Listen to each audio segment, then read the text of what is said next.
What's going on, guys? Welcome to a new review for Attack on Titan. This is going to be for the special episode that came out, which is entitled "The Final Chapters." Although personally, I prefer it just being called Part Three, the final season Part Three, as most people are probably going to refer to it as. But yeah, this is technically the final season Part Three. Um, it was weird because it was being reported this was going to be like three separate episodes when it before it came out, but it's really just, I guess, three episodes combined into one. It's just like 1 hour long episode. But of course, yeah, with me as always, I have Luspid. Yeah. I mean, with the 3 episodes part, it doesn't make sense considering that there's like 2 chapters in this, in this special episode, Yeah, with chapter 1 titled The Rumbling and chapter 2 being The Sinners. Um, I mean, I have no problem with it being, being a special episode, but I would have liked it if they would have put, if they would have held off this episode, closer to their second part, which is supposedly coming out this fall. So yeah, I would have preferred it being a longer movie, because supposedly the next part is also going to be an hour. If not, I guess a little bit longer. I'm not sure. So like, to me, it would make sense if you just combine those two and it'd just be like a little over a 2 hour long movie, to end things off. I don't know, like, are we even sure that the next part is going to be the ending at this point? As I don't know if they've confirmed that or not.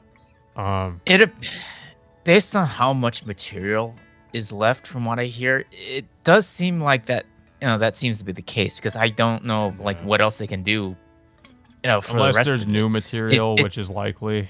Um, I mean, there was definitely, as we've seen in this episode, there was some new things that were added.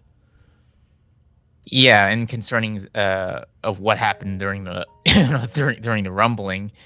Yeah, Um but yeah, I mean I do kind of have to give you props of like somewhat predicting that this would happen, considering that that you thought that the finale was going to be like a movie of sorts. yeah. I So mean, I technically, it kind of is. It's a shorter movie, but yeah, it's kind of, you could kind of see it that way. Considering it's an hour long special, quote unquote. It's pretty much Mhm. it's pretty much a movie in kind of a movie format anyway. Yeah.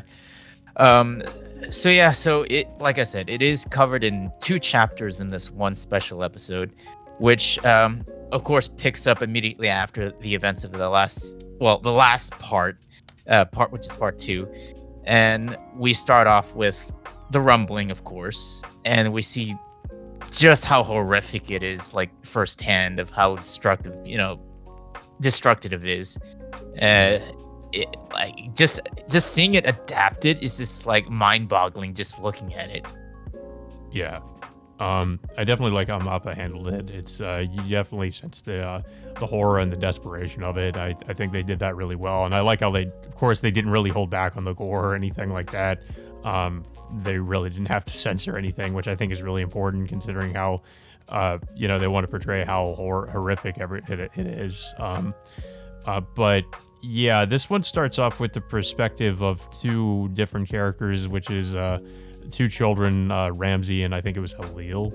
Um, Yeah, uh, I think it's yeah. Ramsey is like the character that Aaron met during his travels to Marley in the last season, mhm. and yeah. So Ramsey is of course a character we've seen. I think it was in the flashback episode with Aaron and the others going traveling to Marley. Um, of course, in one scene during the campsite, Aaron is seen with a tear, coming down his face, and we actually do see the full extent of what happened during that scene. So what happens is Aaron sees Ramsey being beat up by 3 other Marlians for Ramsey supposedly just stealing from these guys. And Aaron initially hesitates of wanting to help this kid, but eventually, he decides to help him out by beating up the other Marlians and taking him back to his home camp. But in the process, he starts breaking down and crying and apologizes to Ramsey, pretty much knowing of what he's going to do to this poor kid. And everybody else once he initiates the rumbling, and we pretty much see the full extent of what happens to both Ramsey and his brother. Um, just pretty much like I don't know, just in vain, just like running away from all these titans, just rampaging across the entire city, and then basically just killing them off in just the most gruesome way possible. Yeah, well, I mean, they get stomped like everybody else, but yeah. Yeah, it's just basically just just everybody in Marley just are just like ants at this point. They just like no matter how far they run away, no matter like what they try to do in all that panic, they're just gonna get stomped. And even if some people manages to try to avoid getting stomped, they still get burned alive regardless. Yeah. Oh, and it's not just the Marleyans that he kills too. I mean, it's also, of course, the Eldians that end up they're unfortunate enough to also get killed because I think it also implies that Ramsey was also a subject of Ymir, considering he that's like the last thing he sees before he dies. Yeah. And yeah, it makes it more tragic because as we find out, Ramsey was trying to get money for to basically he was stealing money to help support his family, who I guess were refugees. And because we also see the old man that we saw in part 2, and with Ramsey and the others.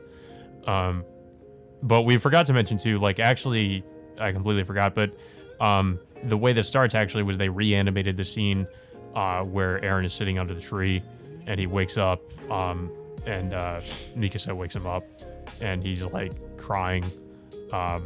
And I assume that it's most likely because he saw a vision of what he would do in the future is most likely what happened. There's a lot of theories about why he wakes up crying like that. But yeah, it's that's of course how it starts. And of course we, hear Mikasa say, "See you later, Eren," which is going to be kind of important. It's something that will probably get adapted later. But yeah, there's not really. It's kind of interesting how it starts that way. But yeah, there's more to that scene. There's one more thing I want to point out is I heard from people on Twitter that they did add an anime original scene featuring Eren's grandparents. Pretty much, they're trapped inside the inside the metal facility, and of course, with no way to escape. We don't really see them getting killed, but it's implied that they were killed during the rumbling. Yeah, because I mean they're pretty much. I mean they can't get out. They definitely. I'm pretty certain they got crushed. Yeah. Also, I like how they show it just kind of conveys how desperate everybody is to try to get away from it. You even see one guy just shoot himself in the head, just because he doesn't want to get stomped. Mm-hmm. Yeah, or burned alive or whatnot. But because we see, of course, a lot of people being burned by the I guess the steam being let off from the colossal titans.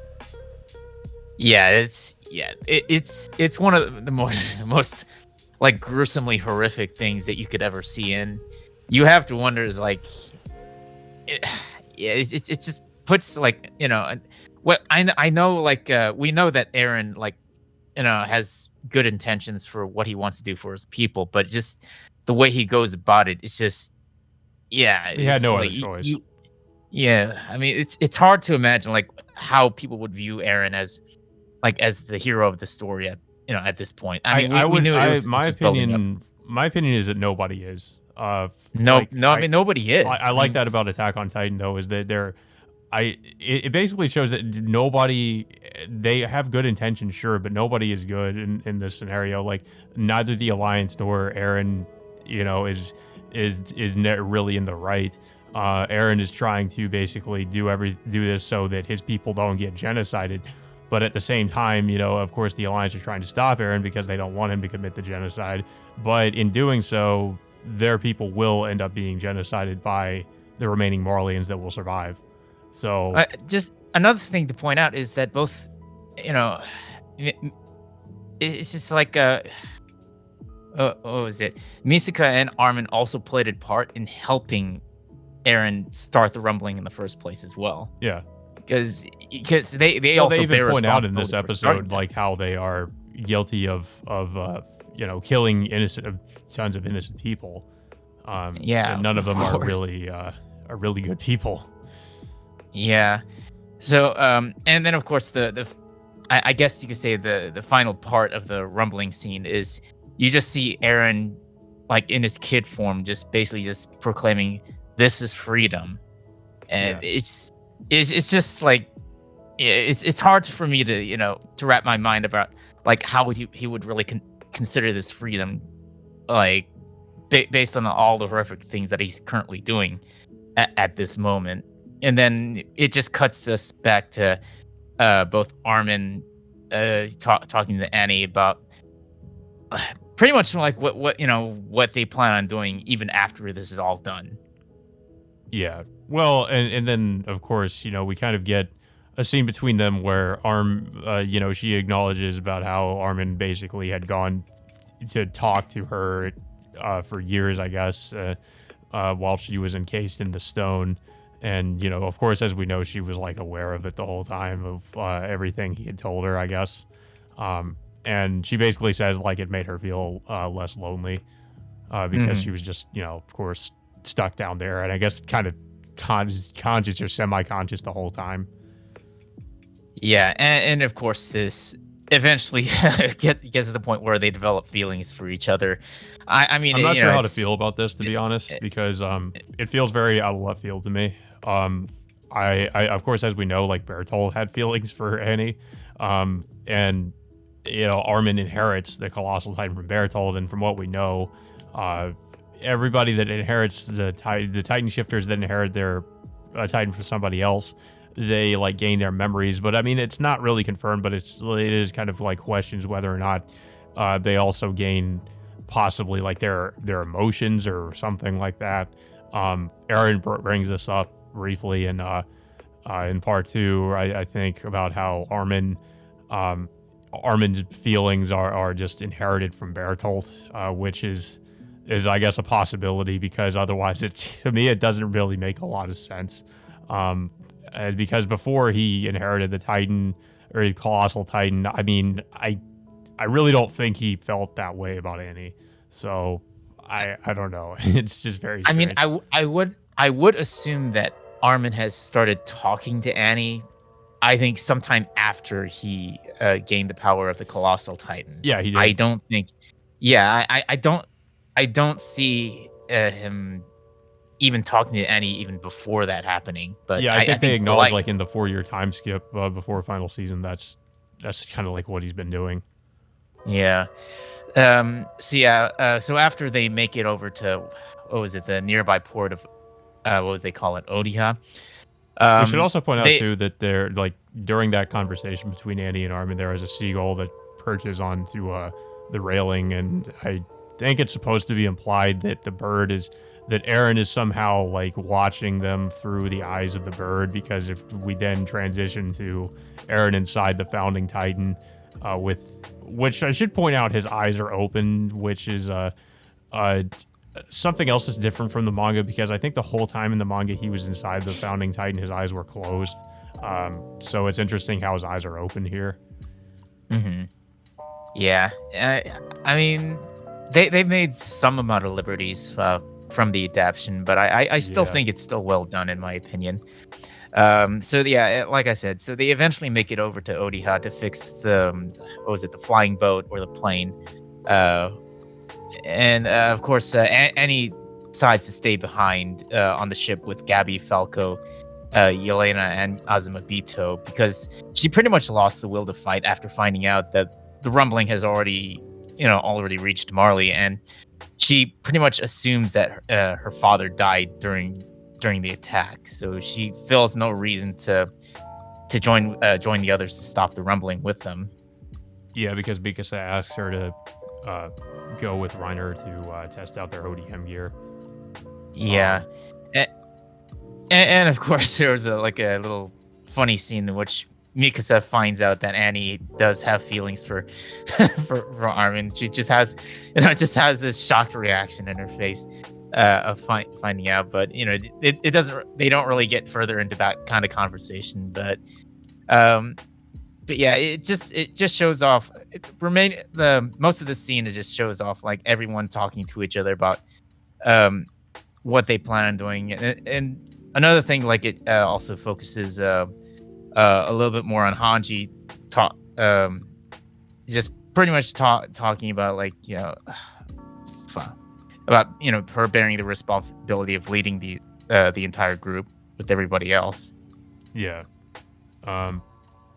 Yeah. I mean, we also see Levi actually uh, trying to help out. Finally, like uh, as we know, he's just been like really badly injured from what happened to him, um, when he was caught up in an explosion. Um, Yeah. but yeah, he's finally like up and walking again somehow. Yeah, and well, he can barely grip one of the ODM gear Yeah. triggers with just only using like, I think he only has like one thumb and two fingers in one hand. I don't know about his other hand, but it it seems like he's basically just doing whatever he can to make himself useful for the upcoming battle. Yeah, but Um, basically, like this whole time, they're trying to, I think, refuel this plane so that they can take off and get to Aaron. Because they're kind of in a race against time because Aaron's, of course, uh, yeah, is marching forward towards through Marley, with the Colossal Titans, and of course, I think they at this point they are actually like I guess ahead of where the Colossal Titans are, so they're also trying to get out of there so they also don't get crushed. yeah. Um, I mean, they were about to get ahead of schedule before Flock, all of a sudden out of nowhere, um, he somehow survives being shot, and then apparently he dragged himself behind the boat for whatever how long he's been doing that, and decides to just, I guess, yeah, I don't know who he was aiming He at, was just, but I think, yeah, I feel like he was just doing whatever he can at that point to try to stop them. So he's yeah, just like trying to either kill them or just like hinder their progress somehow, which of course, of course, he ends up doing by his bullets hitting the I think the fuselage. So yeah, of course, it kind of delays them because of that. yeah, and of course, Mika so does deliver the killing blow by shooting one of her grappling hooks into Flock. Of course, Flock in his last moments, pleads with them, just to not stop the rumbling in order to save pretty much the aliens on the island. Yeah. But of course, before they can finish repairing the damage that he caused, the rumbling unfortunately arrives. Yeah. Yeah. So they hear the Colossal Titans outside, and Reiner goes to see the Colossal Titans coming up over the mountain. Um, yeah. So Yeah, like while this is happening, they're trying to they're trying as fast as they can to kind of repair the damage that was done. Um, and they try to also formulate a plan as to how to deal with the Colossal Titans. Because they're they're not really that they don't think they're going to be able to make it in time before the Colossal Titans get to them. So yeah, one of them has to basically try to find a way to hold them off. yeah. Armin suggests that he fend off the Titan himself, since he's technically a colossal Titan. Um, but of course, Hanji stops him from doing so because she wants him to use his Titan abilities to go up against Eren once they reach him. So Mm. she she decides to be the one to essentially hold off the entire army of colossal Titans heading their way. And of course, she says her final goodbyes, and then um, Levi just basically just his final goodbye to her is just saying, give into your heart, or Dedicate whatever, your heart. or Yeah. or Shinzo Sasage, or what. Yeah. Yeah, it's a very almost like a heartbreaking goodbye, just seeing someone just go out like that. And of course, Hanji just pretty much literally goes out in a blaze of glory in the Yeah. end. This scene felt like a callback to season 3, where Levi was like cutting through all the Titans in like season 3 part 2, where he was just like hacking through all the different the different Titans. It felt like they were kind of trying to do like she was trying to sort of be a little bit like Levi and how she like was cutting through all the different colossal Titans.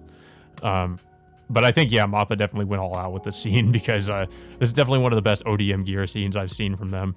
Yeah, I mean, I was shocked that she was able to slice their napes, despite their size. Yeah, apparently this is also something that they changed a little bit from the manga, because in the manga she, it wasn't it wasn't done as well apparently, because it only looks like she killed 2 of the colossal Titans, I guess people who've read the manga were saying, but here she kills at least 6 of them. So it feels like she did a lot more in this scene as compared to how it was in the manga. Yeah, it was still very well done, but like I said, she, despite all of her efforts, it's just the heat emanating from the colossal Titans, and it eventually overwhelm and pretty much burn her to death. And this, of course, she does give the group enough time to refuel the plane, but only halfway due the amount of time that they were given thanks to Hanji's efforts. Yeah. And soon after her death, we were given a scene just basically seeing like she makes it to the afterlife, seeing all of her friends who passed away from prior seasons. Yeah, I like how during this scene too they reused the track from season 1. I think it was Backlots. I thought it was pretty fitting. Yeah, and it was good to see Erwin again for the first time. Basically like since season 3, I think. Yeah, season 3. Yeah. Just pretty much Hanji, just venting at Erwin, just like of him giving her command, giving responsibility to command the squad and the Survey Corps and all, and of course they still go off on friendly terms in the end. But yeah, somebody it was mentioned too that, and I didn't even notice it when I watched it, but you see Sasha's back, I guess, in that scene at the end of it. So it shows that I guess she was there. I kind of wish they would have shown her like actually interacting with Hanji, but I guess it was enough to show that she was there. But yeah, I mean, I think they could have had time to animate it. I just don't know why they didn't. It just felt very, very brief, but it was still a good scene nonetheless. I feel like they definitely did Hanji's death pretty well. Like she went out in a pretty good way. I feel like it was pretty fitting for her character.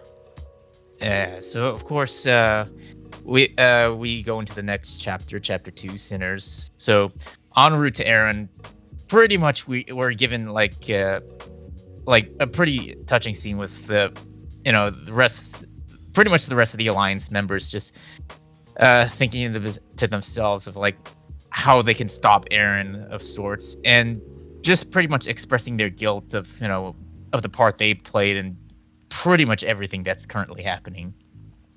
Yeah, they're kind of acknowledging that they all did some pretty terrible things, and Reiner pointed out that that he didn't really understand that there was that moment from part 1 of the final season where he interacted with before the raid, during the raid on Liberio, where he talked with Eren. Eren said that basically like more or less like we're the same, and he didn't really understood. I guess he didn't really completely understand what he meant at the time, but like now he does. And they're kind of all pointing out how they're all kind of guilty of doing some pretty terrible things for I guess what they believed was right in a way. Yeah. And of course they're still trying to figure some good way to stop the rumbling. I guess like they want to try to stop it without having to kill Eren. And Levi suggests that they go after Zeke because he's still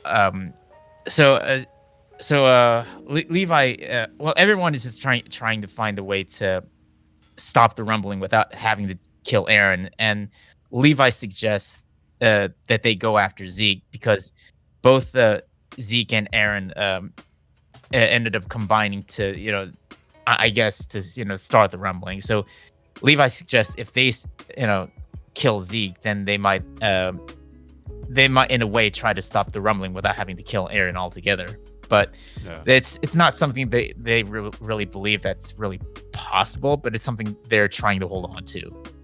Yeah, I mean, of course they all want to just try to find a way to talk to Eren. I mean, especially Armin just wants to find a way to talk to Eren instead of having to kill him. Mikasa states, she does not want to kill him, of course. She wants to just try to bring him back. Hmm. Yeah, and oh yeah, there's one more thing I forgot to mention a little bit before this. So, but before they head out, they talk to Yelena about where Eren is headed off to, and they find out that he's headed off to like an air base somewhere down in Marley, and that's pretty much where they're currently headed. So back on the ship, just pretty much like airing their grievances and pretty much expressing their guilt of the part they played. They're all suddenly teleported back into the what was that place? Yeah, they go back to the past, and then they try shouting out to Eren, trying to attempt to talk him out of stopping the rumbling, of course. And then they see like a little, I guess, like an illusion or whatever it is, like a figure, like a younger Eren.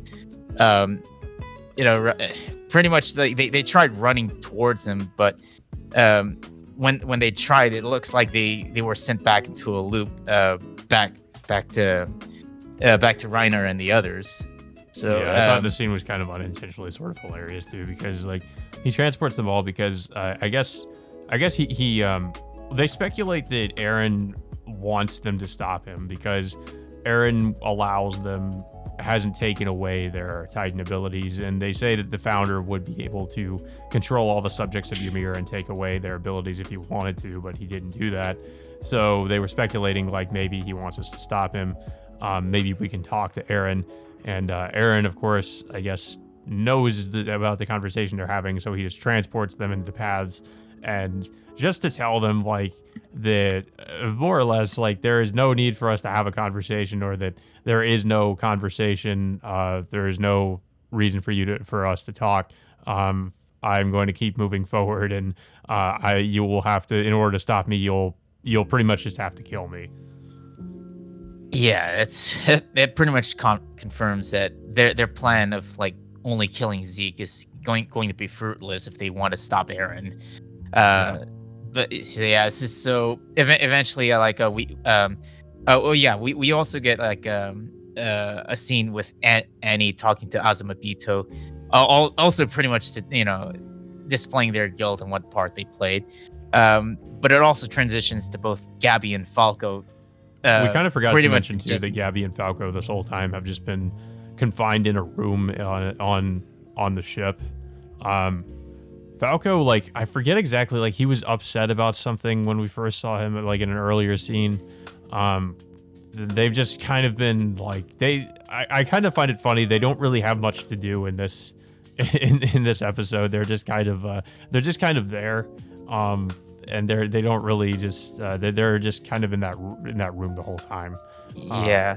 I mean, the only significant thing is, like, Falco talking to Annie, suggesting that he sees a vision of of him soaring through the skies of sorts. Yeah. Pretty much suggesting that that his Titan ability will give him the ability to fly. Which honestly, I don't really know how his Jaw Titan ability would really do something like that, unless it's a, well, I don't know, according to him, it's because of the Beast Titan abilities, I guess, that because he ingested Zeke's spinal fluid, as well as, of course, having the Jaw Titan passed on to him, he can exhibit traits of the Beast Titan, and I guess he could, like, the Beast Titan could be any. I guess it could be any beast. I don't know exactly how it works, so maybe one of those would be a bird. So maybe that would kind of explain it. Yeah, so we did actually see very briefly in part 2 a scene of what appeared to be a giant flying a bird when they went into they transition to the paths scene, and we really like briefly see all these different things. One of the things that we saw was a giant bird flying in the sky, and yeah, I think that's definitely referencing what is going to eventually happen with Falco. I think I missed out on that part. It's there's a lot of things that it shows. It's if you go frame by frame, you'll see like all the different things. That's how some people would probably miss them showing like the school casts from the manga that we never got in the anime, which was those comedic skits. We see Goth Mikasa. Yeah. But yeah, so eventually we do transition back somewhere like in the deserts of Marley, in which we see like a train headed towards the air base, and we find out that Annie's father, Reiner's family are also in the train with everybody. Well, pretty much like their family, pretty much the Eldian families and all the Marlians trying to head over to the air base to try to find an airship for them to escape. But as soon as they approach the air base, they see a number of airships launching. And they find, of course, when they reach there, there's like no airships left. But they find out that the airships are launching an assault towards Eren and the other Titans headed their way. And of course, the leader of the base expressing his regret and guilt of what part his country played in pretty much, I guess, their actions encouraging this sort of thing to happen in the first place. And I guess their air assault is their way of trying to atone and hopefully build a new future for them. Yeah, however, because like he mentions that Eren was like the monster that they all created, essentially, or Eren's, I guess, founding Titan was the representation of that. Yeah. So as soon as the airships try to do a bombing run on top of Eren's gigantic colossal skeletal form, which is like it's like completely massive when you look at it, and of course. As soon as they start bombing Eren's skeletal form, the Beast Titan all of a sudden appears, like, I guess, on one of Eren's ribs, just pretty much connected to it. And of course, the Beast Titan uses a combination of both the Beast Titan and the what was it? The other Titan that Eren consumed in season. Oh, the Warhammer? What was the first part?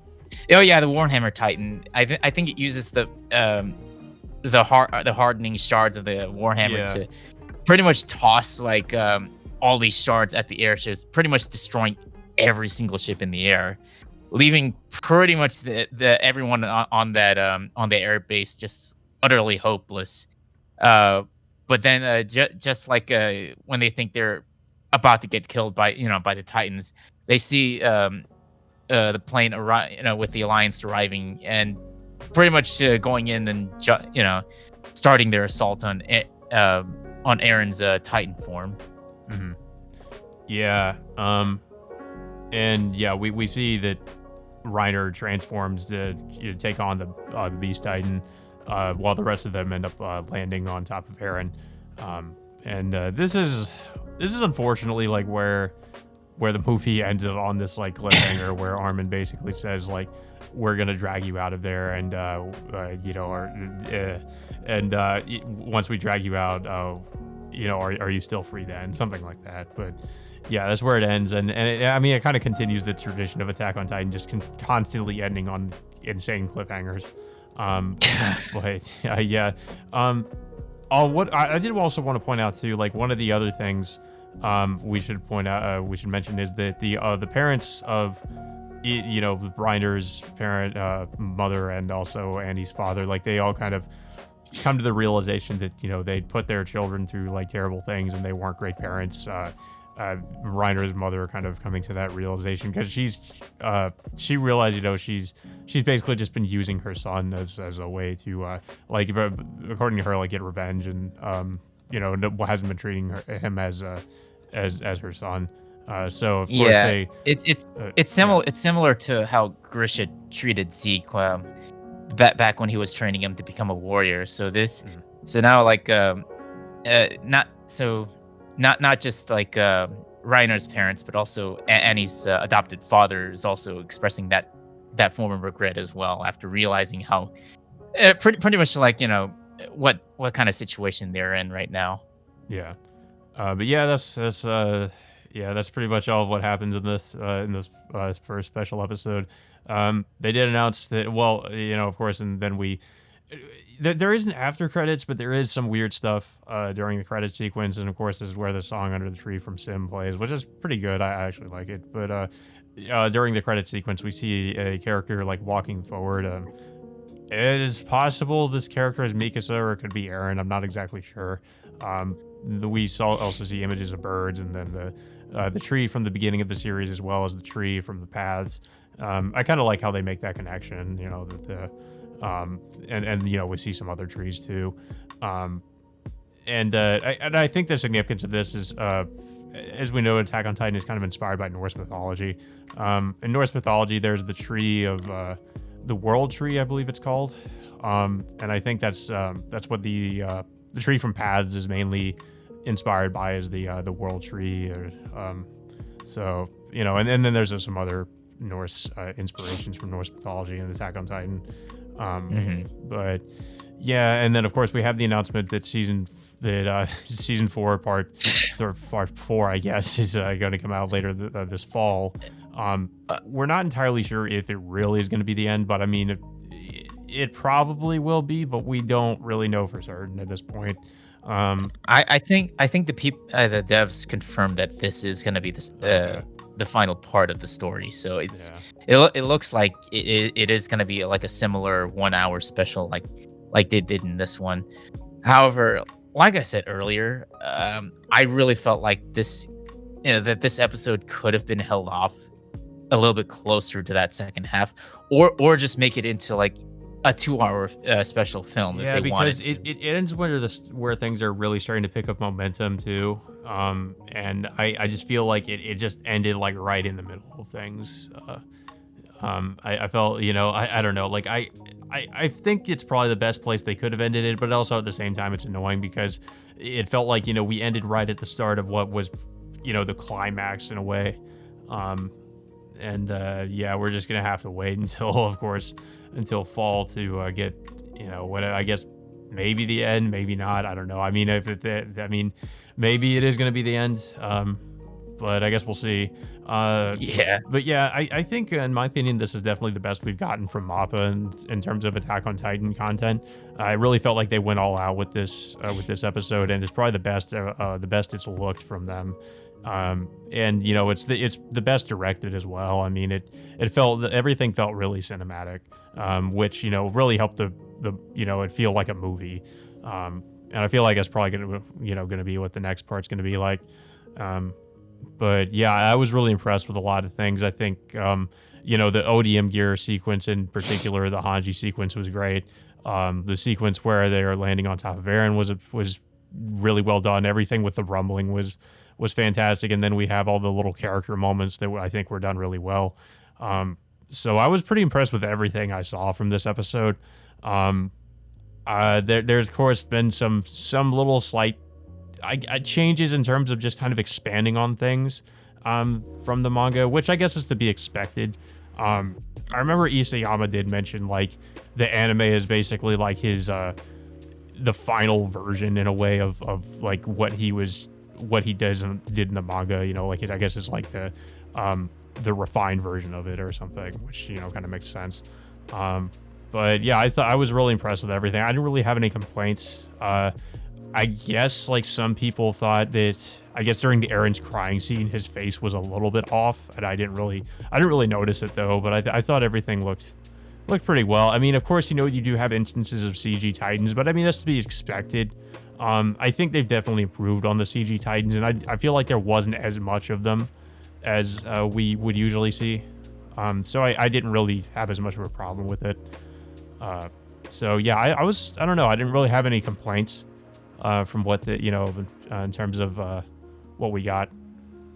Yeah, I definitely enjoyed this as well. It definitely showed us how big the stakes are in everyone trying to stop Eren from causing as much damage as possible. But yeah, but inevitably, no matter what they try to do, even if they stop Eren, no one's going to be a hero in the end, regardless.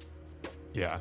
I mean, like I like how in the series, like everything is just a gray area. Like there's nobody's good or bad. Like there's no black or white in terms of the morality of it.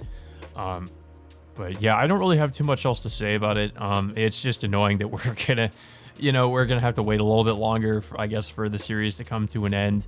I mean, of course, everybody's gonna go crazy with theories as to like what's really gonna happen and everything, and we're all gonna be left in suspense until, I mean, honestly, at this point, I wouldn't be surprised if like we get to the next episode and they announce there's gonna be more somehow. So, I mean, I wouldn't put it past them. But yeah, I guess we'll see. But yeah, I mean, the best we can hope for the second half, if it is going to be like the final part, would be somewhere around October, if anything, because that's, of course, the beginning of the fall season. That's what they're aiming for. But yeah, it's just still unfortunate that we still have to wait this long. Like, I would have been fine had they delayed this first part, maybe, for the summer season instead. But it just sucks that we have to wait like for that much longer for us to actually see the actual conclusion of the show. Yeah. I mean, I feel like Attack on Titan fans at this point are used to playing the waiting game, though. I mean, we waited so long for a season 2, and then we waited for a while in between other seasons of Attack on Titan. So I mean, it's just I feel like they're probably used to it at this point.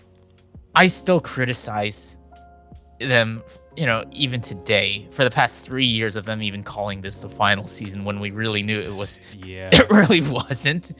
I mean, but when this was first, like, I can't think of too much else like that they could call it, I guess. I mean, it is technically like the end of the story, but I don't know.